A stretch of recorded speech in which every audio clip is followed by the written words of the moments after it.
পরিবারের সম্মতি না নিয়ে যদি আপনি কোনো উদ্যোগ নিতে চান, সেখান থেকে ইনশাল্লাহ 100% আপনি লসের শিকার হয়ে যাবেন। আমি মিশু গ্যারান্টি দিয়ে বলতে পারি, তাই না মনিকা?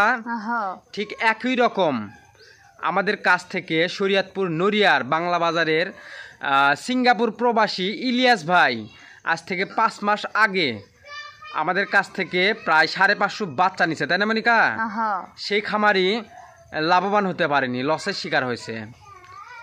তো সেই খামারি, ওই খামারির যে ভুলগুলো করছে আজকে আমি এই ভিডিওর মাধ্যমে আপনাদের সামনে A to Z জানানোর চেষ্টা করব, যাতে ওই সিঙ্গাপুর প্রবাসীর মতন আপনারা খামার করতে গিয়ে ওই খামারির মতন আপনারা ভুল না করেন, তাই না মনিকা? ওই খামারি, দেখো মনিকা, আমরা কিন্তু জানতাম না যে ওই খামারি সিঙ্গাপুর প্রবাসী আমাদের ভিডিও দেখতো। সিঙ্গাপুর প্রবাস থাকতে আমাদের সাথে যোগাযোগ হয়, আমাদের সাথে কথা হয়। ওই খামারি বাংলাদেশে আসছে 5 মাসের ছুটির জন্য। 5 মাসের ছুটি নিয়ে আসছে। আমাকে বলল যে ভাই, আমি যদি দেশে গিয়ে হাঁস খামার করে সফলতার দ্বারা পৌঁছতে পারি, ইনশাল্লাহ আমার এই প্রবাস আর ভালো লাগে না। আমি প্রায় 10-12 বছর হলে প্রবাসে কাজ করি, আমাকে আর ভালো লাগে না। তাই আমি বললাম যে ভাই আপনি হাঁস খামার করতে চাচ্ছেন, সমস্যা নাই। আপনি প্রথমত 200 কিংবা 300 হাঁস দিয়ে খামার শুরু করেন। আপনি আসলে আগে দেখেন আপনি পারেন কি না। এইরকমভাবে ওনাকে আমি তথ্য পরামর্শ দেই, কিন্তু উনি আমাকে বলে ভাই, আমি তো এই খামার আমি নিজে করব না। ওই খামারটা আমি বললাম যে আপনি খামার নিজে করবেন না, কে করবে? উনি আমাকে বলে যে ভাই, আমার এক বন্ধু আছে, আমি আমার ওই বন্ধুকে খামারটা সব কিছু আমি একটা জায়গার লিস্ট নিয়ে খামারটা দাঁড় করায় দিব, গ্রামের মানুষ যাতে বুঝতে না পারে এই খামারটা আমি করতেছি। বুঝছো মনিকা? মানে ওই ভাইটা এখানে মিথ্যার আশ্রয় নিছে, মানে মনে করছে যে সিঙ্গাপুর প্রবাসী আমি দেশে যাবো, হাঁস খামার করবো, মানুষে মানে সিসি করবি, তাই না? মানুষে সিসি করবি, যে মানুষে বলবি যে শালা সিঙ্গাপুর প্রবাস থেকে এসে হাঁসের খামার করছে। ওই ভাই এই জায়গায় মিথ্যার একটা প্রশ্রয় নিছে যে আমি বাড়িতে আসবো, হাঁস খামার করবো, আমি আমার বন্ধুকে করে দেবো, সবাই জানবে খামারটা আমার বন্ধুর। এইরকম ভাবে একটা প্ল্যান পরিকল্পনা করে ওই ভাই হাঁস খামারে আসছে। আর তাও সেটা কি না প্রকাশ করছে আমার বাসায় আসার পরে। উনি আমাকে বলছে ভাই, আমাদের এখানে কারেন্ট নাই, আমি যেই জায়গায় খামারটা করবো ওই জায়গায় কারেন্ট নাই, আপনি যদি আমাকে বোর্ডিং করে 15 দিন বোর্ডিং করে বাচ্চাটা কমপ্লিট করে দিতেন, তাহলে আমার একটু উপকৃত হতাম। তাই আমি বললাম যে আমি অনেকে বাচ্চা ব্রুডিং করে দিচ্ছি, আপনাকে ব্রুডিং করে দিলে কোনো সমস্যা নাই, আপনি আসেন, সমস্যা নাই। আপনি সিঙ্গাপুর প্রবাসী, আপনি নতুন হাঁস খামারে আসতে চাচ্ছেন, সামান্য বোর্ডিং তো আমি সমস্যা নাই করে দেবো। ওই ভাই আমাকে প্রস্তাব দিল যে ভাই, আমি তো আপনার কাছ থেকে 15 দিনে, এই 15 দিনে আপনার বাসায় গিয়ে থেকে A to Z হাঁস খামারের বিষয় আপনার কাছ থেকে শিখে তারপরে হাঁসের বাচ্চা নিতে চাচ্ছি। তো সেই জায়গায় আমি চিন্তা করলাম যে উনি একজন সিঙ্গাপুর প্রবাসী, উনি হাঁস খামার করতে চাচ্ছে, আমার কাছ থেকে তথ্য পরামর্শ নিয়ে যদি উনি লাভবান হতে পারে, তাহলে আমার সমস্যা কোথায় মনিকা? আমার তো কোনো সমস্যা নাই। আমার মতন আমি 100% চ্যালেঞ্জ দিয়ে বলতে পারবো যে কোনো খামারি, কোনো নতুন খামারিকে বাসায় অ্যালাউ করবে আছে মনিকা? না। কোনো খামারি বলবে যে আপনি আমার বাসায় আসেন, 10 দিন 15 দিন থাকেন, হাঁস খামারের A to Z আমার কাছ থেকে দেখেন, আমার কাছ থেকে শেখেন, তারপরে বাচ্চা নিয়ে যান, এইরকমভাবে কোনো খামারি অ্যালাউ করবি না? আমি মিশু করছি, করিনি মনিকা? ওই শরীয়তপুর নড়িয়ার খামারি ইলিয়াস ভাইকে আমি আমার বাসায় 1 সপ্তাহ রাখছি। ওই ভাইকে আমি A to Z তথ্য পরামর্শ দিছি যে ভাই আপনি এইভাবে লালন পালন করেন, ইনশাল্লাহ আপনি সফলতার দ্বার প্রান্তে পৌঁছতে পারবেন। কিন্তু ওই খামারি তার পরিবারের সম্মতি না নিয়ে খামার করতে আসছে, যার কারণে ওই খামারি লাভবান হতে পারেনি, তাই না মনিকা? ওই খামারির মেন সমস্যা হচ্ছে পরিবারের সম্মতি না নিয়ে এই হাঁস খামারে আসা।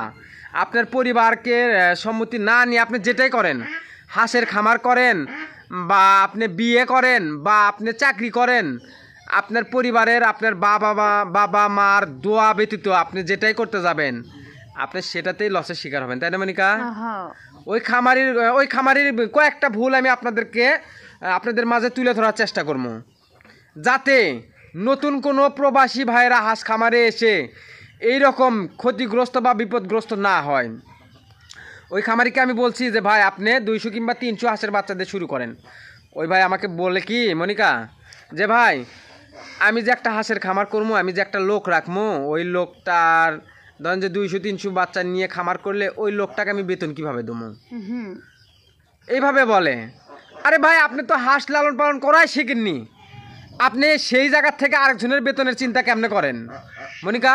সেটাই তো, আগে হাঁস খামার করে আপনি হাঁস পালন করার কোনো কিছু জানেন না, আপনি সেই জায়গায় বলতেছেন যে আমি একটা লোক রাখায় খামারটা করলে সেই লোকটাকে বেতন কিভাবে দেবো।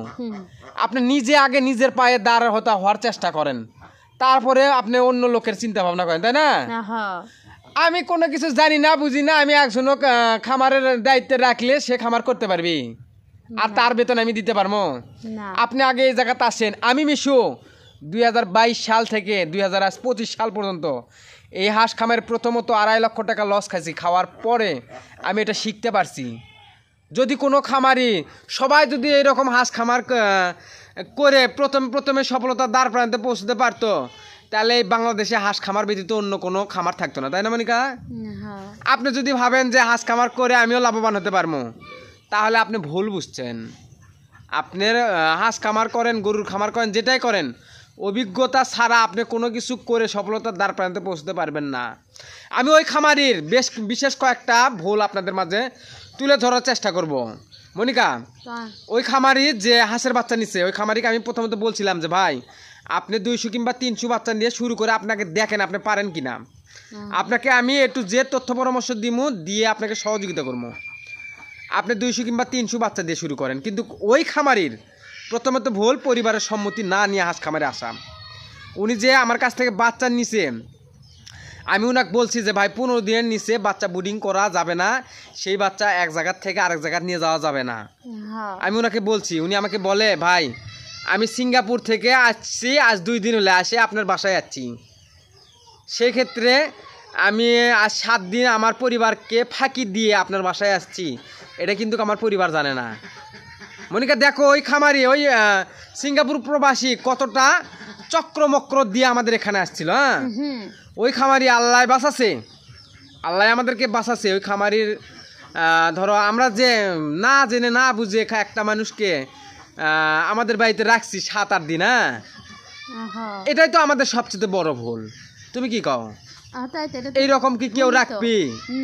7-8 দিন কি কেউ অচেনা লোকক রাখবি? ওই তোমার শরীয়তপুর নড়িয়ার বাংলা বাজারের যে ইলিয়াস ভাই, ওই ভাইকে যে আমরা আমাদের বাসায় 7 দিন আমরা হাঁস খামারের প্রশিক্ষণ দিছি, এই রকম প্রশিক্ষণ কিন্তু কেউ দিবি না, আমি এটা 100% চ্যালেঞ্জ করে বলতে পারি। তুমি কি কমনিকা? আমি 100% চ্যালেঞ্জ করে বলতে পারি এইরকম প্রশিক্ষণ আপনাকে কেউ দিবি না। আমি ওনাকে বলছিলাম 200 কিংবা 300 হাঁসের বাচ্চা দিয়ে আগে শুরু করে আপনি দেখেন। আমি ওনাকে বলছিলাম যে হাঁসের খামার ভাই ছায়াযুক্ত জায়গা লাগে। উনি করছে কি, হাঁসের বাচ্চা আমার কাছ থেকে নিয়ে এমন এক জায়গায় রাখছে যেখানে ঠাটা পড়া রোদ, যেখানে ছায়ার কোনো গোষ্ঠী নাই মনিকা। একটা নিধুয়া পাতারের ভিতর খামারটা করছে, ওইখানে তোমার ছায়ার কোনো ব্যবস্থা নাই। আর ওইটা ছিল হচ্ছে মে মাসে রোদের তাপমাত্রা সর্বোচ্চ 42 ডিগ্রি থাকে মনিকা। ওই ভাইয়ের ওই খামারে কারেন্টের কোনো ব্যবস্থা ছিল না। রাতে যে হাঁসের বাচ্চাগুলো যে তোমার একটা বাল্বের প্রয়োজন, তোমার একটা ওই যে ফ্যানের প্রয়োজন, হ্যাঁ ওই খামারে না ছিল ছায়াযুক্ত জায়গা, না ছিল কারেন্টের ব্যবস্থা, না ছিল বিশুদ্ধ পানি মনিকা। ওই খামারি পানির ব্যবস্থাও ছিল না। ওই খামারি করছিল কি জানো? ওই খামারির যেখানে খামার করছে ওইটা সম্ভবত পদ্মা নদীর একটা শাখা, ওই শাখার উপরে ওই খামারটা করছিল, ওখানে ঠাটা পড়া রোদ। আপনাদের আমি বলতে চাই, আপনারা যদি হাঁস খামারে আসেন, প্রথমত 200 কিংবা 300 হাঁসের বাচ্চা দিয়ে শুরু করে আপনারা দেখবেন আসলে এটা আপনি পারতেছেন কিনা। সবার অভিজ্ঞতা এক না মনিকা, সবার অভিজ্ঞতা এক না। সবাই কি সবকিছু করতে পারে? আমি কি হাঁস খামার ব্যতীত আমি অন্য কোনো কর্ম করতে পারবো? আমার এই হাঁস খামারের অভিজ্ঞতা হয়েছে, আমি হাঁস খামার করতে পারতেছি। ওই খামারি ছায়াযুক্ত জায়গার কোনো ব্যবস্থা করেনি। পানি বিশুদ্ধ পানির কোনো ব্যবস্থা করেনি। ওই খামারি ওই নদীর খালের পানি, খালের বিশুদ্ধ অশুদ্ধ পানি, পোষা নোংরা পানি ওই হাঁসকে খাওয়াছে। আর গরম হয়ে গেছিল, অতিরিক্ত গরম পানি ওই খামারি সকাল তোমার 10টার থেকে 5টা 6টা পর্যন্ত যে রোদের তাপমাত্রা, ওই খালের পানি অতিরিক্ত গরম, ওই গরম পানি হাঁসকে খাওয়াইয়া হাঁসকে অসুস্থ করে ফেল দিছে। বাচ্চার বয়সও আসলো মানে কম, ধরেন আর ছোট বাচ্চা 7 দিন। 7 দিনের বাচ্চা। আমরা তো কাউকে বলি না যে আমরা 15 দিনের আগে বুডিং করা বাচ্চা কাউকে কোনো খামারিকে দিতে চাই না। না, যে একটা খামারে যদি 7 দিন বুডিং করে বাচ্চা দেওয়া যায়, সেই বাচ্চাগুলোর ধকল থাকে, তাই না মনিকা? হ্যাঁ, তা তো থাকে। ওই খামারি আমার বাসায় এসে আমাকে বলে, ভাই আপনার বাসায় আর থাকা সম্ভব না, পরিবার থেকে খুব চাপ আসতেছে। পরিবার থেকে সমানে ফোন আসতেছে। ওই ভাইয়ের ফোনে ওনার আব্বা আম্মা ফোন দিলে ওই ভাই বলে যে আমি যে করতেছি, আমি যে চাকরি করি সেই চাকরির ট্রেনিং দিতে আসছি, আমি ঢাকাতে ট্রেনিং দিতে আসছি। হ্যাঁ, এইরকম করে বলে। তো এইরকম মিথ্যার আশ্রয় নিয়ে যদি আপনি কোনো কিছু করতে যান, সেখানে আপনি ধ্বংস হবেন নিশ্চিত, তাই না মনিকা? ওই ভাইটা তোমার আমার কাছ থেকে যে হাঁসের বাচ্চা নিয়ে গেছে, নিয়ে যাওয়ার পরে 2 দিন ওই ভাই খামারের কোনো দায়িত্ব মেনটেন করেনি। আমাকে বলে, ভাই আর ওই আমার কাছ থেকে বাচ্চা নিয়ে যায় হাঁসের বাচ্চাগুলো তুলছে কোথায় জানো? একটা খামারে, উনি যে খামারে বাচ্চাগুলো রাখবি সেই খামারে নেয়নি, উনি ওই বাচ্চাগুলো নিশ্চয় হচ্ছে যে তোমার ওই ভাইয়ের এক বন্ধুর ঘরের ভিতর, ওই বন্ধুর ঘরের ভিতর নিশ্চয় তোমার হচ্ছে যে বন্দুক বলছে যে বন্ধু তুই তোর ঘরটা ফাঁকা করে দিন, তুই তোর বউকে নিয়ে শ্বশুর বাড়ি যা, আমি তোর ওই ঘরের ভিতর হাঁসের ছা উঠামো। এটা কি সম্ভব ভাই? এটা কি আপনি ঠিক কাজ করছেন? আপনার জ্ঞানে কি খাটছে যে আপনি যে আপনার বন্ধুর ওই ঘরের ভিতর যে বাচ্চাটা উঠাইছেন, আপনি একজনের সংসার, একজনের দম্পতির সংসার, আপনি সব কিছু চাইলে উল্টা পাল্টায়া আপনি আপনার মন মতো করাতে পারবেন মনিকা? যা দেখি তোমার করছে কি, ওই খাট আছে না, খাট রাখছে চাঙ্গের উপর, খাট তুলে রাখছে চাঙ্গের উপর, জিনিসপাতি তুলে রাখছে চাঙ্গের উপর, রাখে ঘর ফাঁকা করছে করে ওই ওনার বন্দুক বলছে যে তুই তোর বউকে নিয়ে শ্বশুর বাড়ি যা, আমি তোর ওই খামারে বা তুই ওই ঘরের ভিতর হাঁসের ছাও তুলমু, আর আমি এই বাচ্চাগুলো আমার খামারে নিতে দেরি হবে। ওনার খামার কমপ্লিট হয়নি, মানে ঘরই কমপ্লিট, ওনার কোনো কিছু কমপ্লিট হয়নি, না হতে আমার কাছে আসে হুতুর বুতুর করে বাচ্চা নিয়ে যায়। সেই বাচ্চাগুলো সঠিকভাবে উনি আমার কাছ থেকে বাচ্চা নিয়ে যাওয়ার পরে 2 দিন উনি সঠিকভাবে হাঁসের বাচ্চাগুলো খাবার খাওয়ায়নি, বুঝছো মনিকা? নিয়ে যা খাবার খাওয়ায়নি, অতিরিক্ত গরম ছিল সকল, না এক জায়গায় রাখছে গরমের ভিতর রাখার কারণে হাঁসের বাচ্চাগুলো মারা গেছে। যাওয়ার কারণে উনি আমাকে বলে আমার কাছ থেকে বাচ্চা নিয়ে উনি ক্ষতির শিকার হয়েছে। তার দোষ কি আমরা কি তার দোষ? না, আমরা কেন হবো? আপনি কোনো কিছু জানেন না, বুঝেন না, আপনি না জেনে না বুঝে আপনি আমার কথা মানছেন? আমি আপনাকে যে বললাম যে আপনি 200 কিংবা 300 বাচ্চা নিয়ে শুরু করেন, মানছেন? আমি যে আপনাকে বলছিলাম যে আপনি ছায়াযুক্ত জায়গায় হাঁস খামার করতে হবে, করছেন আপনি? আমি যে আপনাকে বলছিলাম যে ভাই খামারে লাইটের ব্যবস্থা রাখতে হবে, খামারে বিশুদ্ধ পানির ব্যবস্থা রাখতে হবে, আপনি রাখছেন? ভুল ভাল করবেন আপনি, আর দোষ হবে আপনাদের। হ্যাঁ, তো আপনারা যারা নতুন হাঁস খামার শুরু করতে আসছেন, আপনারা সাবধান হয়ে যান। আপনারা হাঁস খামারের সঠিক তথ্য পরামর্শ না নিয়ে হাঁস খামারে আসবেন না, তাই না মনিকা? আমি আপনাকে বাচ্চা দিচ্ছি, আমি আপনাকে বাচ্চা লালন পালন করার তথ্য পরামর্শ দিচ্ছি, আপনি সেই অনুযায়ী হাঁসের বাচ্চা খামার পরিচালনা করছেন না, তার দায় কি আমি মনিকা? মানে তারা বাচ্চা নিয়ে মানে ভুল ভ্রান্তি করতেছে, আরে মানে সম্পূর্ণ দোষ দিচ্ছে আমাদের। দোষটা হচ্ছে আমার ঘরে, যে হাঁসের বাচ্চা নিয়ে আমার ঘরে এখন লস হচ্ছে। আরে ভাই আপনার যদি মনে হয় যে আমার কাছ থেকে বাচ্চা নিয়ে আপনি লসের শিকার হয়েছেন, তাহলে আপনি ভুল বুঝতেছেন। এখন ধরেন যে তারা এখন আমার ঘরেই দোষ দিচ্ছে যে আপনারা সঠিক তথ্য পরামর্শ দিচ্ছেন না। আপনাকে যেগুলো বলছি আপনি তো সেই নিয়ম রুলস একটাও মেনে চলেননি, না সবই ভুল করছে।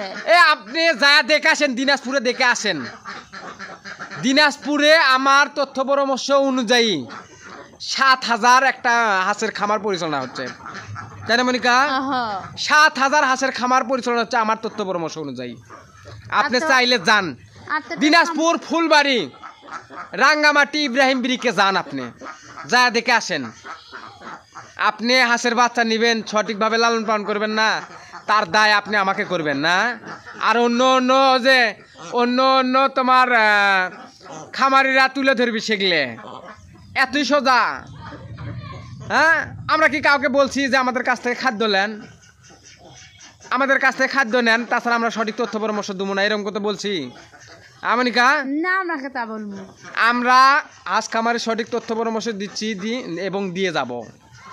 তো আজকের ভিডিওটি এ পর্যন্তই। ধন্যবাদ সবাইকে। আসসালামু আলাইকুম।